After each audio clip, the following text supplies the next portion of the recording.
Hey guys, so this is going to be a review of Tell the Wolves I'm Home by Rifka Brunt. I was given this, as I've said before in several other videos, I was given this as a gift by Alicia. She sent it to me for my birthday because it's one of her favorite books, and she did a really great review on it, and also recently Erin did a really good review on it as well, and I'll put a link to both of their reviews down below in case this one doesn't do enough for you. But yeah, I'm really glad she sent this to me. I really enjoyed it a lot, and I'm really happy to talk about it now. This is the story of a girl named June and her family, really. It takes place in the 80s. June has an uncle, her mother's younger brother, named Finn. Finn is an artist, a painter, and is generally pretty free-spirited. He has this sort of uncanny ability to make others fall in love with him. Not on purpose or anything, she's just that kind of person that he is sort of elicits that effect on people. And he's had that effect on June. But Finn has AIDS and doesn't have much longer. He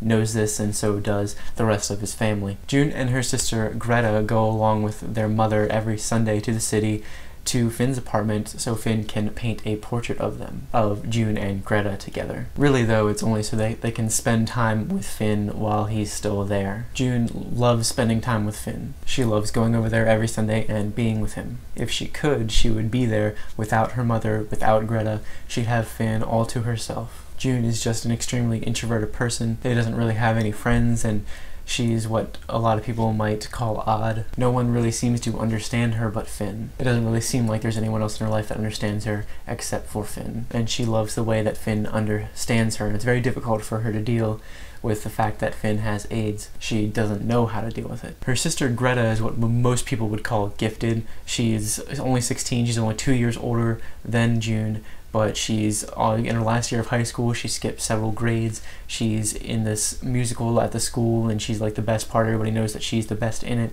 She's very talented, intelligent, and popular, but there's a lot more to her than that. She's very mean to June. The two of them used to be best friends. They used to do everything together. They were really close, but now they bicker pretty much constantly, and Greta really resents going over to Finn's pretty much entirely. Their parents are like accountants, and it's tax season. They're not around very often, and their mother has a very hard time dealing with Finn, and like everyone else in the 80s has a very difficult time dealing with the idea of AIDS in general. She blames Finn's problems pretty much entirely on Finn's boyfriend Toby. Basically, the story surrounds this whole family: June, Greta, their parents, Finn, Toby, but mostly June, as it's told from her perspective. June, her character resonated with me a lot, and I feel like she has the potential to resonate with a lot of people for different reasons. Like, you might see certain things in her that really connect, that you really connect with. I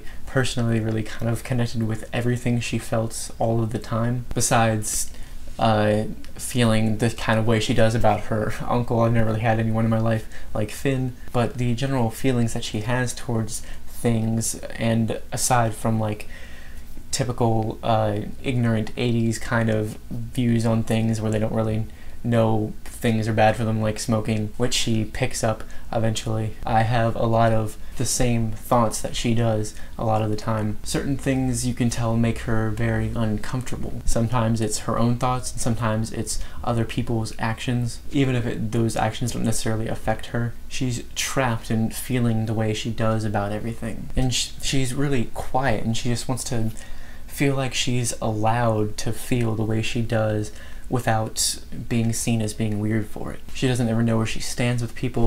She doesn't know who she is to other people, which I understand. I understand the jealousy she feels sometimes, feeling like you want and need more than you feel like you actually deserve, feeling unsure of what you deserve, feeling sometimes like you don't deserve a single thing that you want because you're too trapped in yourself, you're too unsure of who you are and where you stand amongst everyone around you to know what you want and what's good for you, because what's good for others you don't necessarily feel is good for you. Those things that others want isn't necessarily what you want.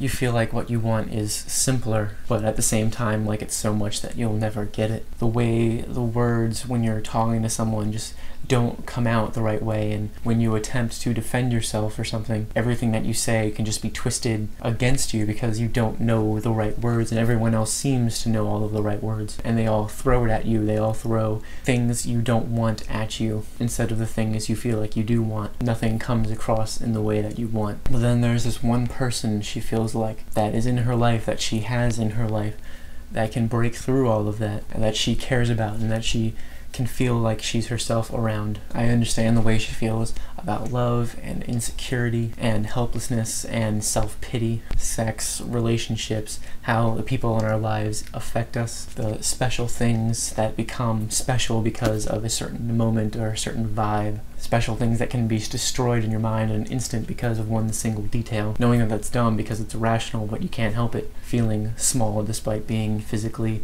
bigger, etc. It's just a story that explores the connections you can make with everyone around you with simple compassion and understanding, and how understanding is everything. It's a story about family and friendship and love and siblings and parents and becoming whole through understanding and being understood. I really love the story a lot. I love the way it was written. June comes off as both really immature and intelligent for her age at the same time, which I think is realistic because everyone is sort of that way. Everyone has their moments, especially when you're trying to figure out where you're going and who you are. The writing style is just done in a very realistic way, in my opinion. It's first person perspective from June's perspective, like I said, and it feels real. It feels like we're really inside of her head.